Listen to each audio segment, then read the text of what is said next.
Oli ku There is Still Hope, channel y'essuubi. Tukulamusako yenna yosinzirwa kutulaba eno bagita There is Still Hope.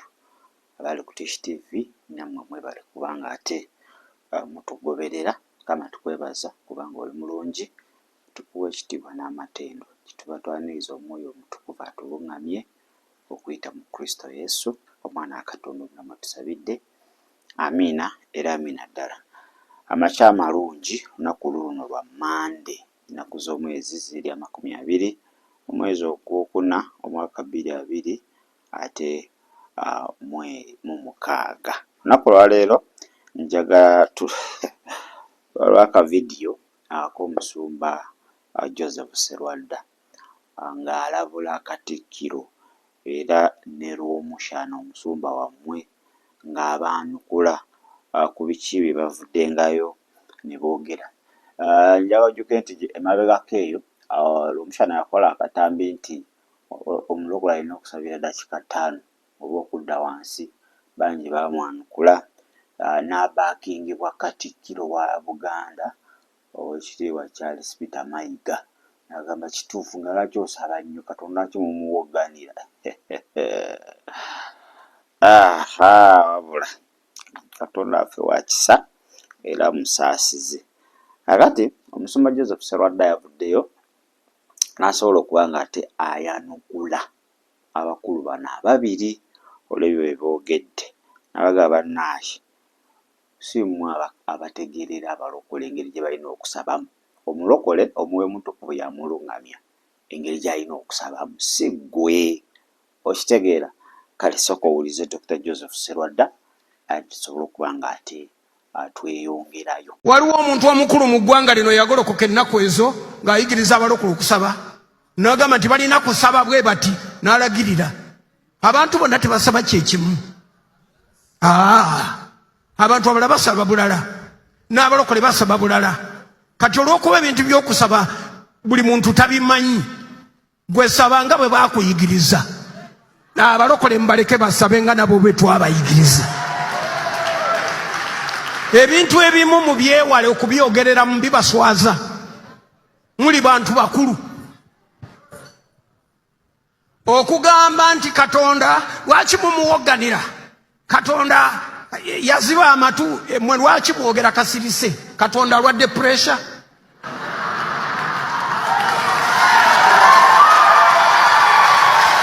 lwaki mwagala okwogera akasirise nga bwe muba mwogera musaba omuzindaalo mwogerere ewo oyimirira ku kituuti nga wali nga kati bwenyimiridde wano oyogere nga tiwali mizindaalo. Ye bagambye nti essaala zonna zifaanagana. Waliwo essaala kyetuyita manner of prayer oba types of prayers. Essaala ez'enjawulo waliwo essaala zetusabira awaka ezo zaffe za famire. Waliwo zetusaba n'abaana betuzaala n'okkiriza n'omwana ow'emyaka 4 atandise okuzannya n'ebigambo n'okujobojja nabyo n'omukkiriza nti kati yajja okusaba n'ayogera Jesus Jesus amen. Nze ekyo nakiraba emyaka n'emyaka ng'omwana owange ayogedde ebigambo 2 n'amiinisa ne tugamba nti amen ne tugenda twebaka nga kyetwagala omwana ono ayige nti wadde asabyeyo ebigambo 2 essaala ye ekoze etya etuuse. Tuyigiriza mwana aleme kugamba nti bwe namaze okusaba eyange ate daddi oba mami oba jjajja ate n'agattako ekitegeeza eyo eyiye gye tututte tugenze mu buliri ku eyo kwe twebakidde. Kati essaala omwana gy'asaba yeeyo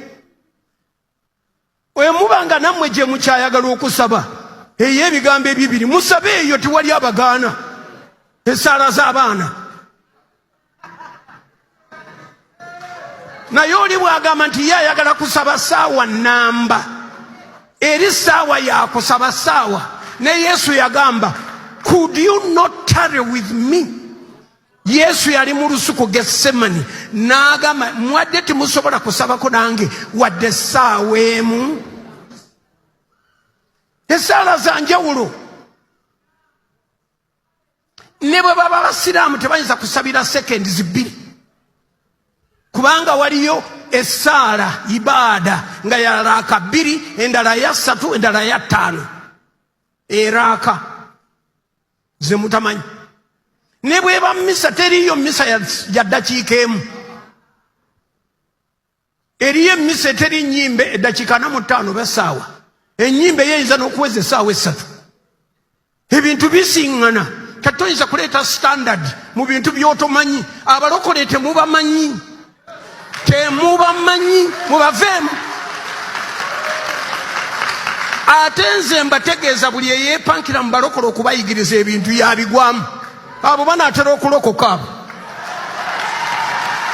kasita bafunye interest n'oyimirira ku kituuti n'owaana wano omulokole bw'abuulira obulungi ate n'okyogerera mu muzikiti oba mu kereziya ku kituuti kya Church of Uganda n'owaana omulokole bw'abuulira obulungi oba omaze kale yoyo omusumba Joseph Serwadda okuva ku Victory mu Ndeeba awo nga yanukula abakulu bano ababiri balawo ebigambo yabadde byefuuse public concern kubanga omanyi abatabagala kusaba abadde bafunye advantage bino ebiro bye tulimu abantu tebagala kusaba kati abadde agenda ku kyoto oba abadde alina okubeerawo nti artist kansabayo saawa emu kati bamugambye n'essaawa emu nnene dakiika 5 zimala abadde batandise okuba guddigudde kakati omusumba alina akagero kaleetedde mu mboozi eyo simanyi oba okawuliriza bulungi n'agamba ewaka ewuwe waliwo olunaku olutuuka nga lw'abaana kusaba nti omwana n'aba ayogedde ebigambo Jesus amiina bagenderawo mu buliri kubanga lubadde lunaku lw'oyo mwana ate tebaagala ojje ate mu linnya lya Yesu tukutula tumenya mwana gyalowooza nti byasabye bifu agwemu amaanyi kati walingawo olunaku lwa ssaala y'abaana ate newabeerawo olunaku olwa ssaala y'abakulu kati waliwo abalemedde ku ssaala z'abaana ez'eddakiika 5 waba mubaleke ng'oba otuuse ku level ng'olina osaba ssaala ya kintu kikulu genda mu maaso bali abali ku ssaala y'abaana kitaffe ali mu ggulu erinnya litukuzibwe obwakabaka obujje ne beebaka abo baveeko kasitoola ako kabadde n'amakulu mangi waliwo abalokole abaaganira ddala okukula nga ye yalemera ddala mu kifo mwe yalokokera yagaanirawo kakati bangi badde bafunye baakapu so nagamba teri muntu asobola okusalirawo mulokole engeri gy'alina kusabamu buwanvu ki kakati oba otutte responsibility ez'omwoyo omutukuvu ng'ozizizza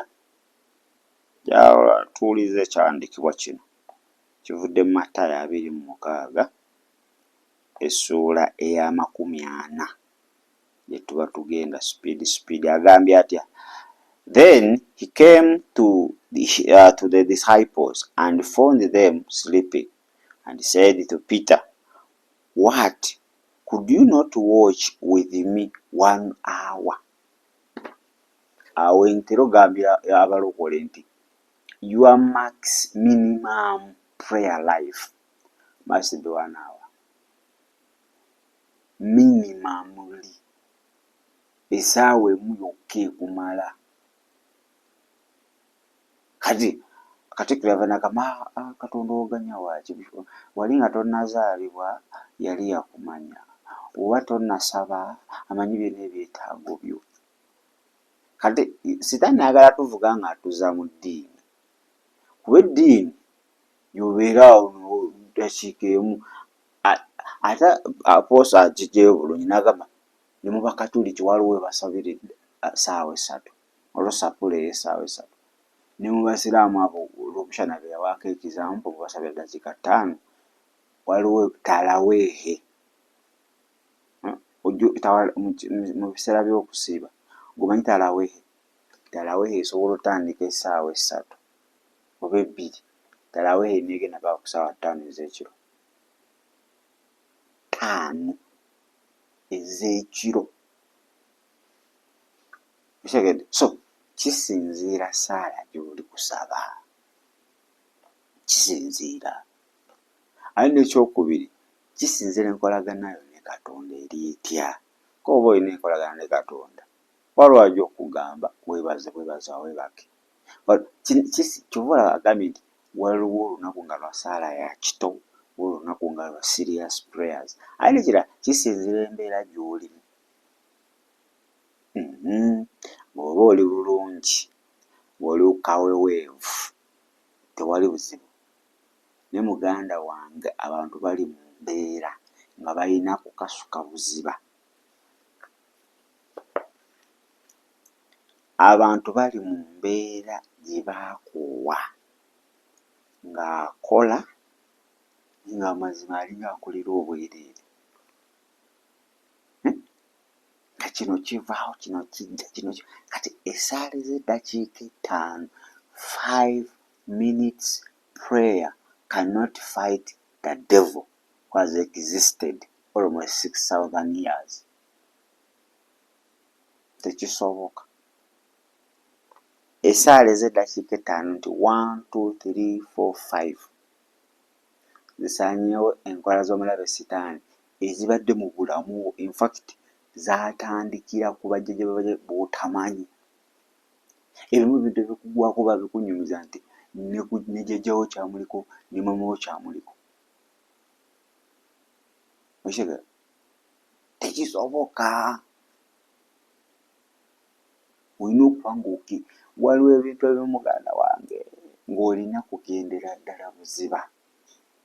Kati bwe tulaba bano bapaasita abagamba eddakiika 5 y'obeera naye azisaba, oyinza okwekanga nga eddakiika 5 tazisabira. Omanyi kankubuulire, diversion tali mu politics mwokka. Diversion ni mu Bwakabaka gy'ali. Mu nsi ey'omwoyo mulimu diversion.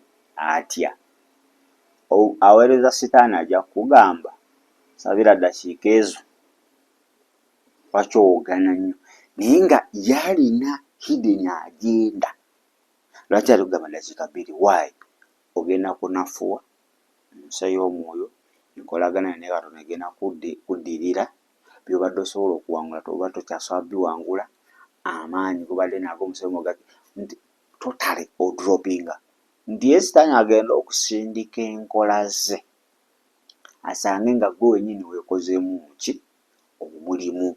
Kale ava nakugamba ddakiika 2, naye ye tasobola kusipendinga ddakiika 2 ku byoto bya Sitaani. Eri babiwa obudde. Obuzeeko yenna yaweerezako omulabe Sitaani. Eri babiwa obudde. Sitaani ebyoto bye babiwa obudde. Osobola kugenda mu ddakiika 5 ng'oveeyo oti. Abantu basulayo busuzi. Bano bamalayo ennaku wiiki. Kitegedde? Omalayo ebbanga okusinziira ku kuluŋŋamya Sitaani kwakuluŋŋamiza. Kyaba akugambye. Kakati ati ffe twagala tusabe okusinziira ku ndowooza zaffe, si kusinziira ku Mwoyo Mutukuvu kyakugambye. Wabamu n'Omwoyo Mutukuvu ajja kuluŋŋamya. Sabira 2 hours ogamba 2 hours zonna zaaki? Lwaki neemenya? Baatugaye ne 5 minutes zimala. So kiba kirungi nnyo abasumba ne muvayo ne muluŋŋamya ku nsonga ezimu. Lwakuba ensonga endala mutera ne musirika. Ne kiba kirungi nnyo ne muvayo ne muluŋŋamya ekkanisa. Kubanga muleka Sitaani yennyini n'afuuka omuluŋŋamya, yayonoona, yakola ki, then bantu bangi bagenda bula. Omanyi waliwo bagamba Sitaani tomuwa budde, tobawa budde. Nedda, waliwo ekirina okuba nga kitereezebwa. Noga bannaaye kirina kuba weekiti okusaba, Omwoyo Mutukuvu yakukulembera. Ezo essaala z'eddakiika 5 muganda wange kujjako nga tomanyi kikugoba ate tomanyi mbeera gy'oyitamu. Abamu tuva mu famire z'Abasiraamu, famire z'Abasamize, famire z'Abalogo, z'abenzi, z'ababbi, z'abalimba, ebyobigi kuba efamire zonna zaakwatibwa ziti. Kati essaawa y'eddakiika 5 wadde n'okunyonyoogera embeera tewali, ng'olina kwegagamula. Omanyi kigambo kwegagamula? N'ogamba ekimala kimala, kubanga n'onoosula nga weebase embeera teganya okukyuka. N'ogamba kati n'ekyayi sijja kwebaka, Mukama ansumulula. N'obeeranga mu kwegayirira, mu kukaabirira Mukama, and the Lord changes you or delivers you. Naye bino Sitaani byatandise okuba ng'alekityalinga. Abamu ate ne babigula, bambi bali kugwa oba bali basuula mu butego bw'omulabe Sitaani. So yoyo Sitaani n'obukalabakalaba bwe. Naye sumba bwe muvaayo ne mulungamya ekkanisa, kiba kirungi nnyo nnyo ddala. Kiba kirungi. Ate nammwe abakulu abava ne mu baakinga ebintu ebitali bibiriko, tosobola baakinga kintu awatali byawandiikibwa nga kya Bwakatonda. Buli kintu ky'Obwakatonda kirina bibiriko backup. Kati oyo abyogera n'omubuuza olunyiriri talulina. Why? Lwakuba bagenda mu zino theological schools ne basoma. Sitaani alina amasomero n'amanya kiki abantu kye baakoowa, abantu tebakyagala kusaba. Bwenvaayo ne mbagamba kino nja kuyoola, kwata lwoyo n'okukumba bukukumbi, kati kanisa zaffe zijjula. Why? Abantu baakoowa okusaba. Nomanyi ebiro bino abantu baagala ki bunnabbi n'obuwa. Okitegeera? Nomanyi ebiro bino abantu baagala ki, tebaagala kwogera ku kibi n'okisiiga ekizigo. So abantu bamanyi, that is psychological. Alowooza nomanyi nti kakati mu bantu 100 benkuŋŋaanyiza nti ye temusobola kubulamu alina amabanja, n'ogamba Mukama ndaga agenda kusasulira amabanja. Nomanyi mu bantu 3 bali wano temusobola kubulamu mulwadde. So olwo ebintu nga just okozesa bwongo obwo. Kati bano si Mwoyo Mutukuvu. Mwoyo Mutukuvu ajja kuwa n'ebyawandiikibwa ebibaakinga abo, era akulaga ne sinaaliyo eyasabira eddakiika 5 n'awangula. Naye bw'osoma Bayibuli eno olaba bonna abaawangula kyava mu kweweerayo ddala eri Katonda. Kati mulokole benkukubiriza, Mwoyo Mutukuvu kyakuluŋŋamiza ky'oba okola. Olwawo omuntu ayinza okwogera ky'owulira nga kirungi, osabidde ebbanga ddene olaba tebikola, n'ogamba ndaba n'abatasaba ate be batukozesa. Mukama wo tasaba, sinamulokole, naye ate ye boosi wo n'ogamba bino byonna temuli makulu. Mulokole tofunanga ndowooza eyo. Gwe ky'ogoba okimanyi, oli kugoba bulamu butaggwaawo, onaagoba nsi. Kati mulina okuba nga mindset zammwe za njawulo. Bibuli tugamba nti let's put our minds on things above, ebintu ebiri waggulu. Katono ow'ensi agoba ebyensi era ajja kukola ebintu nga bya nsi kufuna. Kati ate gw'ogoba obwakabaka bwa Katonda olina okukola ebintu ebisobozesa okubanga obwakabaka bwa Katonda obufuna ate obunyweza. Naye ate jjukira, gwagoba obulamu obutaggwaawo waliwo akulwanyisa, omulyobolyomi. Kati ate bali abagoba ebyensi Sitaani tasobola bakuba kubanga babe. Sitaani tasobola kuba bibye, kujjako nga akoze by'atayagala. Naye waba akoze by'ayagala, Sitaani kiba kizibu okuba ebibye. Kati ate ggwe oba okoze ekyo oba okoze ye, kati wafuuka mulabe gy'ali, naye yafuuka mulabe gy'oli. Alina okukulwanyisa. Kati endaba eba ndala, ensaba ndala, entambula ndala, enkola gy'okolamu ebintu eba eyawukana n'oli agoba ebyensi naawe agoba ebyobulamu obutaggwaawo. Kati wogendera ku magezi g'abano nti n'eddakiika 5 zimala lwaki boosi wakuba bukubi musalaba paatiri mwana mutukuvu n'afuna ssente ng'oli mu liitaara amashikata 5 n'osabira essaawa 5 ssente toziraba. Lwaki oba omala obudde weebuuze ku oli w'eddakiika 5 tomanyi kiri mabegawe, tomanyi kiruubirirwa ki, gwe ekikyo ky'ogoba olina okweyongera. Kale Mukama bampeera omukisa, mwebale kubeerako, subscribinga, likinga, osharinge, comment section nayo nzigule kubanga ate otuwa endowoozayo. Kale Yesu muwe obulamu bwo ejja kuba ntandikwa nene nnyo ey'okubanga ate obulamu obutaggwaawo obulengerako. Gamba Yesu nkwebaza olw'amakya g'olwaleero, kyenva nkuwa obulamu bwange obeere omulokozi era Mukama waabwo, onsaasire obutali butuukirivu, onnaze n'omusaayi gw'ontukuze okwita mu Kristo Yesu omwana wa Katonda omulamu. Amiina era amiina ddala. Kale kaneetololemuko katono nnyo asobole okuba nga ate munkomawo tweyongereyo. Shalom. Weebale kulaba There is Still Hope. Okumanya ebisingawo tukubire ku 0752 31 14 47 oba ku 0761 08 83 15. Osobola n'otufuna ku email eya tshitv74@gmail.com. Eno ye There is Still Hope, channel y'essuubi.